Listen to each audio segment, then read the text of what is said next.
What is up, Cherry Cult? In today's video, I'll be talking about the daunting challenge I made for myself these last few months. As some of you may know, alongside my shitty gaming videos, I also make shitty game development videos too. And I took on the challenge to go back and update all 6 of my currently released games. I'll be going in order, from the smallest updates to the biggest. So let's not waste any more time, let's jump right into the first game, which is Rockball.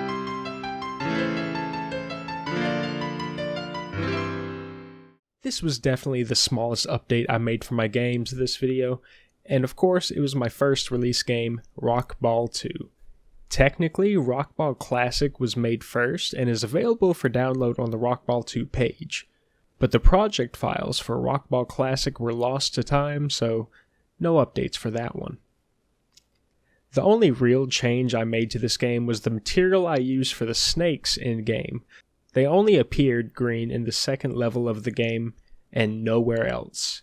So I changed them to actually be green. Oh, and I added a new level. Don't play it. There's nothing there.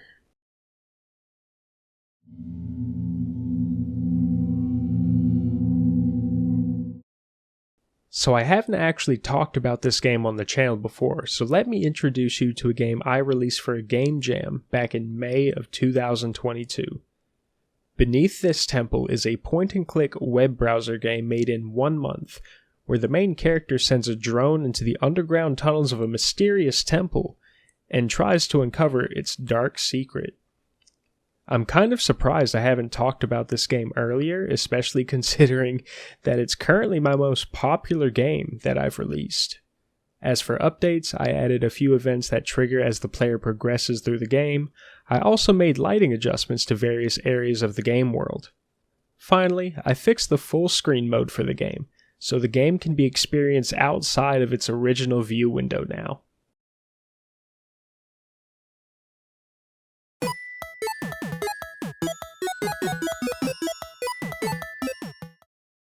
For my endless score-based survival game Project Salt, I made 2 distinct updates. First, I adjusted the UI menu sizes to work better across multiple different resolutions. Next, I added more textures for the ground, player, and both types of enemies. The ground and player texture are randomly chosen when starting a new playthrough, and enemy textures are randomly chosen when they spawn, which adds a lot more variety to this little meme game.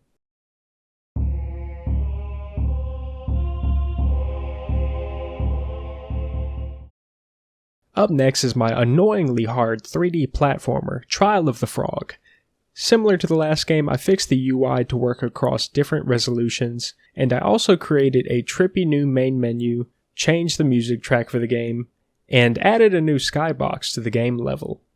And probably the biggest change, I added a floor to the bottom of the level. So instead of respawning at the beginning, the player has to manually travel back to the beginning, giving them more time to ponder over the many mistakes they've made throughout their life. Oh, and I changed up the lighting a little.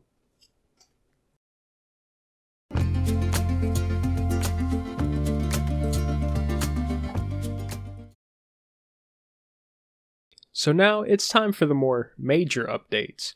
For my 2D arcade style shooter, Space Buffalo Well, I guess we should talk about the first change. So this game was initially named something entirely different.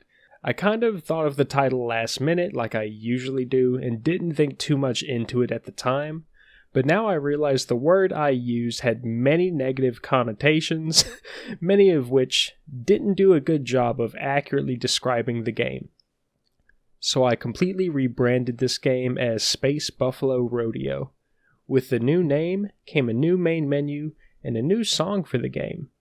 As for gameplay, a lot of changes were made. I added a health bar overlay that shows how many hits the player has taken, a high score system that saves your score even between play sessions, and made adjustments to the difficulty curve of the game.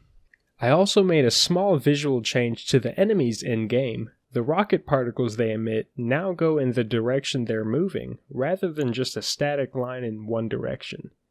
This helps the player determine which direction that oncoming enemies are approaching, which gives them a better idea of where to move to be safe from damage. And now, it's time for my biggest update released for this challenge.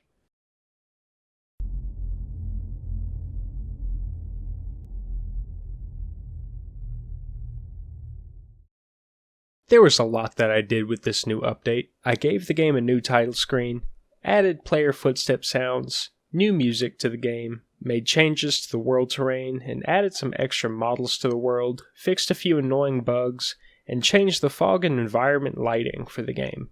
But the biggest update for this game comes in the form of hard mode. This mode makes the game significantly more challenging by adding 2 extra Slendermen to torture you throughout the experience.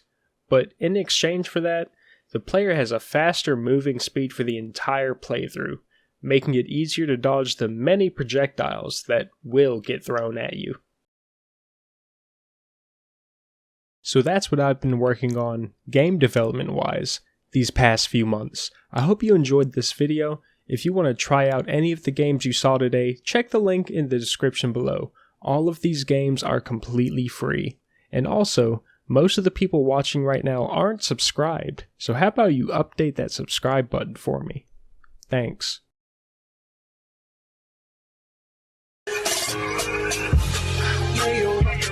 Fucking guy gotta turn around, left my fucking son at the gas station.